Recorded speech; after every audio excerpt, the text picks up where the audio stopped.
about this peptic ulcer disease, uh, we know that most commonly it affects the duodenum. That is the first part of the duodenum, and the other side could be the antrum, that is the stomach.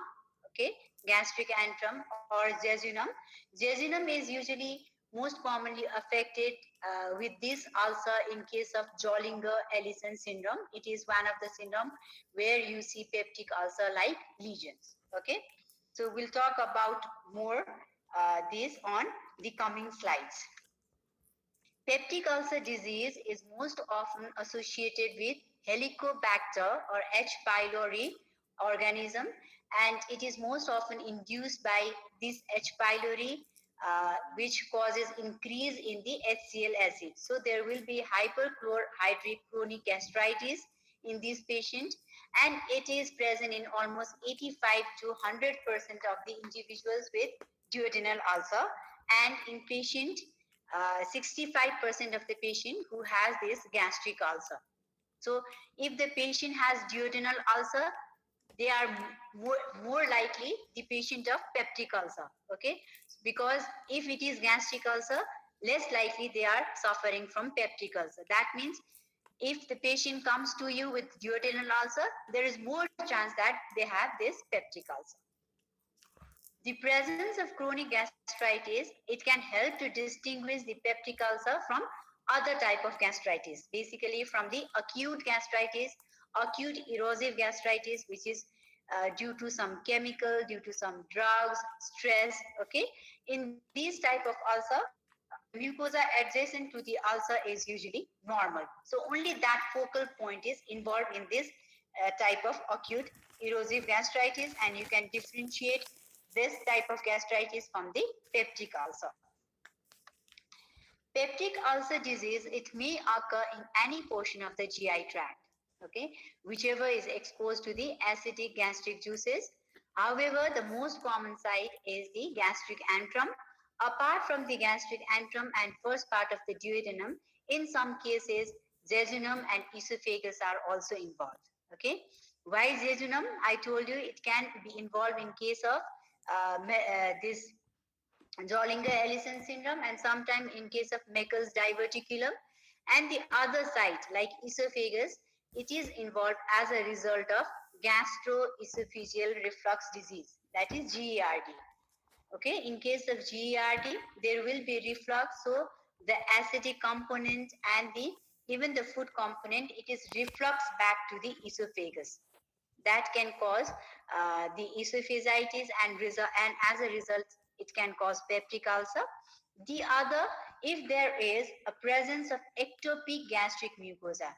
Ectopic gastric mucosa means the abnormal, the ectopic gastric mucosa, if it is present in the esophagus. Okay, and if there is increased HCl amount because of GERD or because of any other cause, it can cause peptic ulcer in esophagus. So you should remember the most common site is the first part of the duodenum, followed by antrum of the stomach, okay, or gastric antrum. Then it could be jejunum or any part of the jejunum or duodenum, or sometimes it can go down below in case of Meckel diverticulum and esophagus. It is common in middle-aged and old-aged people. Okay, this duodenal ulcer is most commonly seen in male patients with male to female ratio of 3:1. The women are affected more after menopause. So here you can see a very nice ulcer. This is in the gastric antrum. So now you know that it can occur in the esophagus, in the gastric mucosa, or in the duodenum, basically the first part of the duodenum. Coming to pathogenesis, duodenal ulcer, it is basically produced by an imbalance between the gastroduodenal mucosal defense. Okay, there is a mucosal defense mechanism in our body, because this defense mechanism, what it does, it protects your mucosa, your body, from the unwanted things. It can be stress, chemical, drugs, increased acid secretion. So basically, the peptic ulcer disease is the result of imbalance between the gastroduodenal mucosal defense and the damaging forces, Okay, that could be either gastric acid, pepsin, or I told you it can be any other chemical, stress. And H. pylori is the major factor. 70% of the duodenal ulcer is due to H. pylori infection. Other causes could be NSAIDs. Okay, this is the non-steroidal anti-inflammatory drugs. The most common, as you all know, is ibuprofen. Okay, it comes in brand like Flexum, Brucet, and all. It is a very annoying drug. Okay, it can cause peptic ulcer and gastritis. And then, since there is inflammatory reaction, there will be ulcer. It induces the cytokines productions also. Okay, and it also induces the inflammatory and immune reaction. So whenever there is this inflammatory or immune reaction, you read in the first year also what happened. There is increased production of cytokines. Okay, there will be production of these interleukin 1, interleukin 6, tumor necrotic factor, interleukin 8. So more immune reaction, our body will try to defend against that damage, okay, mucosal damage. So there will be increased production of these cytokines. Okay, and how these cytokines are produced? They will be produced by the macrophages, or they will be produced by the damaged mucosal epithelial cells. Okay, this pie chart, you can just see that most of the this peptic ulcer disease is caused by H. pylori infection. Now, talking about the bacterial gene, that also causes the epithelial injury. Okay, and when there is epithelial injury, there is release of urease, which breaks down into urea to form the toxic compounds like ammonium chloride and monochloramine. And this H. pylori, it enhances the gastric acid secretion. It decreases the luminal pH. Okay, whenever there is acid secretion, what happens? Acidic pH means the pH, okay, will be decreased. So it decreases the luminal pH, and it induces the gastric metaplasia. Suppose if ulcer is going to take place in either esophagus or in the jejunum or duodenum, there will be metaplasia. The lining epithelium, the intestinal lining epithelium, it changes to gastric epithelium. So more of the goblet cells will be seen in the columnar epithelium. Okay, apart from that, the things which helps, okay, in the formation of peptic ulcer is the poor blood supply. So thrombotic occlusion, if there is thrombus formation in the nearby mucosal area, okay, that also aid in the formation of the development of the peptic ulcer. Then you have antigens. Okay, different antigens are formed that helps in the recruitment of the inflammatory cells, basically acute inflammatory cells nearing the area of mucosa which is going to develop that ulcer. There will be mucosal damage, there will be leakage of tissue nutrients. They get accumulated towards that what you called ulcer. Okay, and more than 80% of the ulcer, they are infected by this CAG positive strain. It is the strain of the H. pylori. Okay, cytokine associated gene A. So this strain is basically this strain of H. pylori is associated with severe epithelial damage. It causes the severe damage in the epithelial cells. There will be increased amount of inflammation, and if the patient has this CAG A positive strain of H. pylori, they have more chance of peptic ulcer.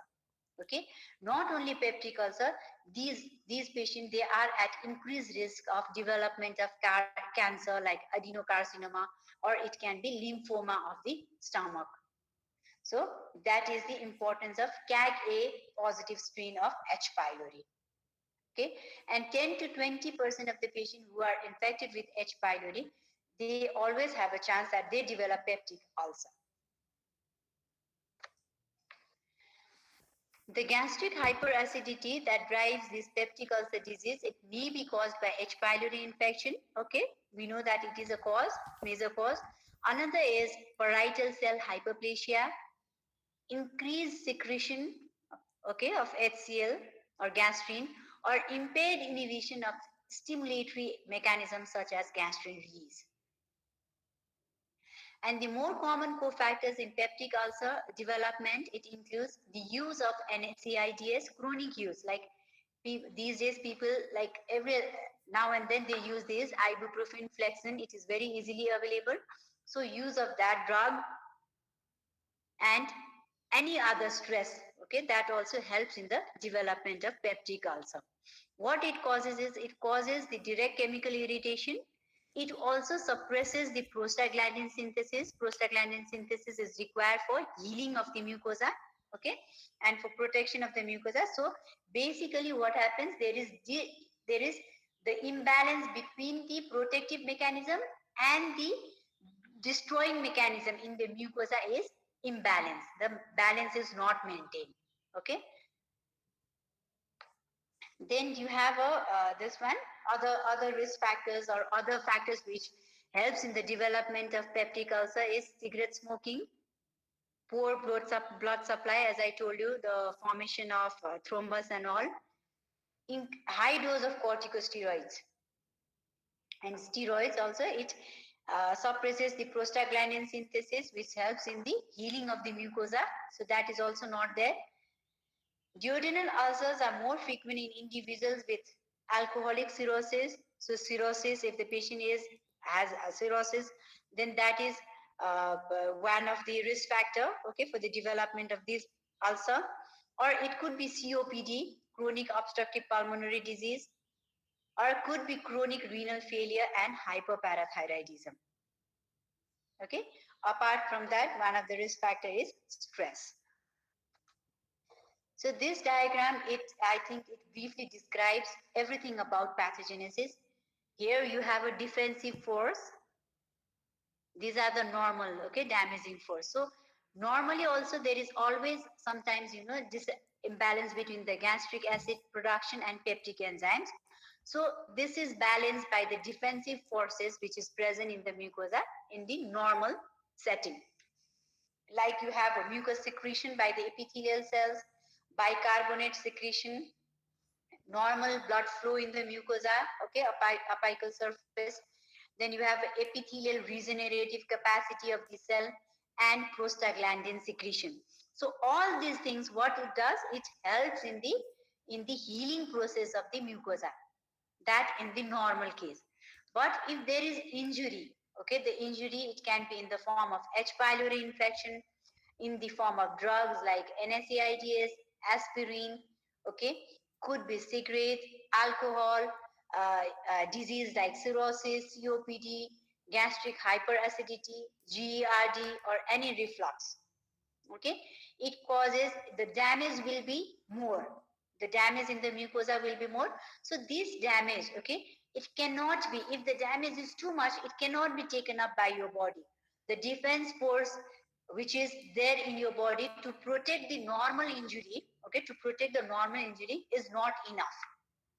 Okay, so what you need more defensive forces which is not there in your body.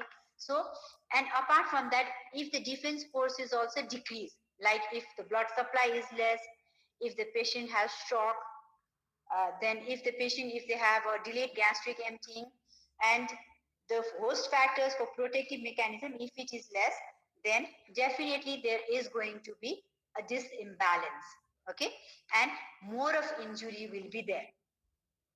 So, also what is it? It is a breach, it is a break in the mucosa. So, as a result of this injury, as a result of decreased defensive forces, or you can say as a result of disbalance between the injury and defensive forces, there is formation of ulcer, development of ulcer, which is the breach in the mucosa. See, this is the mucosa. Okay, so these four things are very important. Okay, you can mark it. This class is very important. Peptic ulcer is one of the exam question. So what you see is this necrosis. So in the superficial, in the uppermost layer, peptic ulcer, you have a necrotic zone or necrosis. Then the second layer is the layer of inflammation, NI. Okay, for you to remember, NIGS. So inflammation is the second most layer. Then the third layer is the granulation tissue, and you have a fibrosis or sclerosis. Okay. So these four layers, it is the microscopic finding of the peptic ulcer, and it is very important. Factor inducing peptic ulcer, same thing as we discussed in the previous slide. Now, it could be chronic use of NSAIDs, drugs, could be aspirin, cigarette smoking, alcoholic cirrhosis, corticosteroids, and other clinical disease associated. Like in respiratory system could be COPD, renal system, chronic renal failure, or hyperparathyroidism. Okay, these are the risk factors. Now, morphology of these peptic ulcer, as we already know that it is most commonly seen in first part of duodenum and stomach. Ulcers usually most often, I told you, it is less than 2 centimeter in size, diameter, and more than 10% of the ulcers, they are more than 4 centimeter. And if the ulcer size is more than 4 centimeter, very likely that it can be a malignant ulcer, cancerous ulcer. This peptic ulcer is round to oval in structure. It is sharply punched out. Okay, it has overhanging mucosal margin, and the depth of the ulcer, which I showed you that 4 layers. Okay, it varies. Sometimes it might be superficial ulcer, or in some cases it will be very deep. It will go up to the muscle layer. There will be heaping up of the margin, and if it is present, that is suggestive of malignant lesions. And base of the ulcer is usually smooth and clean, okay, and it can have blood vessels, and beneath that you can have a scarring or sclerosis. So this is the microscopic features of the ulcer. On either side you can see the normal glands, okay, gastric glands. This is the ulcerated area. So the same thing which I showed you in the picture, which I have taken from Robbins, the uppermost layer will be the necrosis, necrotic debris. Then the second layer is the inflammation, NI. Okay, it is usually the non-specific inflammation. You can see neutrophils, sheets of neutrophils. Third layer is the granulation tissue.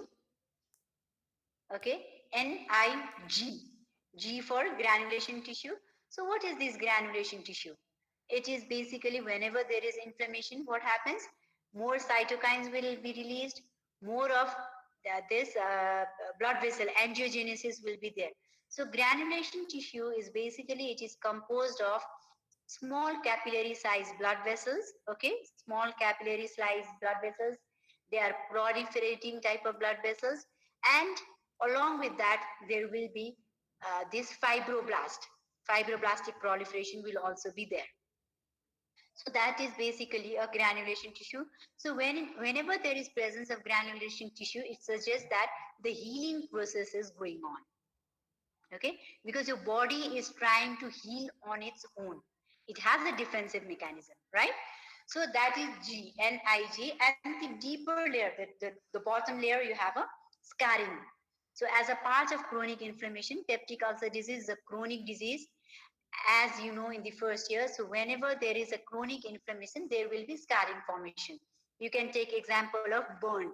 Any patient with burn, what happened? They have a scarring, no, in that particular area. So here also, as a part of chronic inflammation, in the deeper layer, you have a fibrosis or sclerosis, an IgS sclerosis. That is a scarring. You can see thick band of collagen and fibrous tissue. Then here you can see H. pylori. Okay, H. pylori is really seen on giemsa stain and silver stain. This is probably silver stain where you can see the black color. Okay, so these are all the H. pylori organism, and it is usually seen on the surface area. Okay, epithelial surface area. So these are H. pylori. And coming to the clinical features, you have a very sharp burning type of gnawing type of pain. Okay, and usually in the epigastrium. So many, that's why many times people, they get confused with the MI, myocardial infarction, and these type of gastritic pain also, right? So and other clinical features is because of ulceration and chronic bleeding, patient can have iron deficiency anemia. Because iron deficiency anemia, okay, one of the cause is the chronic cause. So these peptic ulcer, they can have hemorrhage, okay. It can be long-term hemorrhage, which can cause this iron deficiency anemia. And patient can give you the history of black tarry stool because of the upper gastrointestinal bleeding. patient can have a black tarry stool. In very few cases, you can have frank hemorrhage also. Okay, and some patient they might present with perforation itself, which is the complication of peptic ulcer. Perforation is the complication of peptic ulcer. And the pain is usually, this peptic ulcer pain usually increases in the night as we get hungry. Okay, so pain it increases in the night. It is relieved by taking food. So if you take some soothing food, alkali, milk, cold milk, it is relieved by that. You can have additional features like nausea, vomiting, bloating. Okay, always you feel like bloating is there, and then belching and weight loss. That is there in case of peptic ulcer, and chronic recurrent lesions will be there. Okay, sometimes you feel that the lesion has healed. Again, you can have a recurrent lesion in the same site or in the nearby site. So treatment is basically, we call it as a proton pump inhibitor. Okay, proton pump inhibitor is given to help in the this H plus, okay, hydrogen potassium ATPase enzyme to control over that. This proton pump inhibitor is used, and nowadays we also use the therapy to eradicate H. pylori. Certain antibiotic, okay, is used to eradicate H. pylori if the patient is found to have infested with H. pylori. Okay, so you might have heard about different type of drug, no, pantoprazole, omeprazole, and all. They are all proton pump inhibitor or H2 receptor antagonist. Okay, so another important thing for you in this peptic ulcer to remember is complications. Okay, we usually ask you what are the complications of peptic ulcer. So it is bleeding, perforation, okay, bleeding, perforation, obstruction. Okay, this obstruction could be due to edema or scarring of the tissue.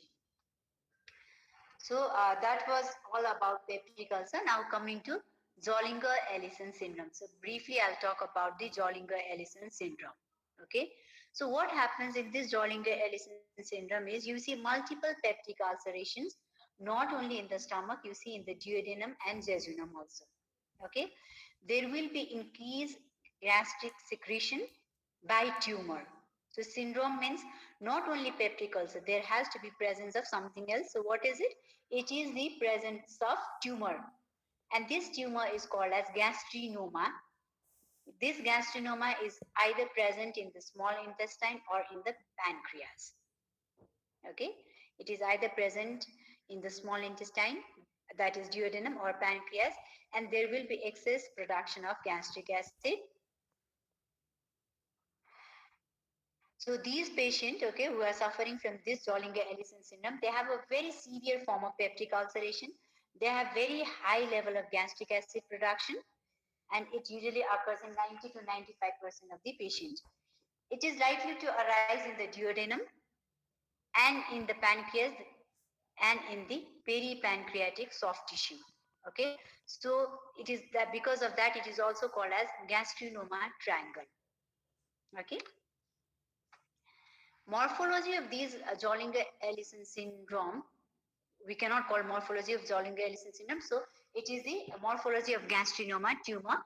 It usually arises in the pancreas or in the peripancreatic region or in the intestine, that is duodenum. So these tumors are locally invasive. Okay, they can invade the local surrounding tissues, or when the patient comes to you, what happened? It is already, it has been metastatized. Okay, the tumor has gone to some other site, and most likely site is the liver. In approximately 25% of the patient, gastrinoma, it arises in conjunction with other endocrine tumors. So if we suspect that the patient has this gastrinoma or Zollinger-Ellison syndrome, we have to look for MEN syndrome, and MEN also MEN1 syndrome. Okay, and these MEN1 associated gastrinoma, they are frequently multifocal. Okay, if only gastrinoma is present, it can be a solitary lesion. Okay, but if it is associated with MEN1 syndrome, they are usually multifocal, means multiple sites are involved, and the amount of gastrin secretion is also more, and the amount of anaplasia, okay, the pleomorphism is also more in this type of gastrinoma, which is associated with Men-1 syndrome. In this Zollinger-Ellison syndrome, the increased amount of this gastrin, hypergastrinemia, it gives rise to extreme gastric acid secretion, and that causes the peptic ulceration. The ulcers, okay, which are present in the duodenum and gastric ulcer, they are multiple, they are more in number, not like simple peptic ulcer disease. So unlike peptic ulcer disease, another important thing is they are unresponsive to therapy. It is not only ulceration, they have a tumor, they have a gastrinoma in either in the small intestine or in the peripancreatic areas. So they are unresponsive to therapy treatment. Okay. So what you have to do ultimately, you have to remove, you have to excise the gastrinoma, you have to remove the tumor. Okay. And another thing is also, apart from the ulceration you see in the gastric antrum or duodenum, it is present deeper down in the small intestine, like it will be present very often in the jejunum also. That also gives you the clue, okay, this could not be simple peptic ulcer, this could be Zollinger-Ellison syndrome. Now clinical feature, I think this, we are almost nearing the end of the class. So more than 50% of the patient, they have this diarrhea. So their presenting symptom will be diarrhea. And treatment of Zollinger-Ellison syndrome, it basically, it involves the control of gastric acid. So the same thing, PPI, proton pump inhibitor. It regulates, let's say, regulates the enzyme, hydrogen potassium ATPase enzyme, which is present in the cell wall. And another thing is, you have to go for the excision of the tumor. So after the excision, you can go for this PPI, proton pump inhibitor. And if the patient has already metastatic disease, if it has already gone to liver and other organ, the prognosis will be bad compared to the primary disease. Okay, that also shortens the life expectancy. So I think, yeah, this is all about the Zollinger-Ellison syndrome.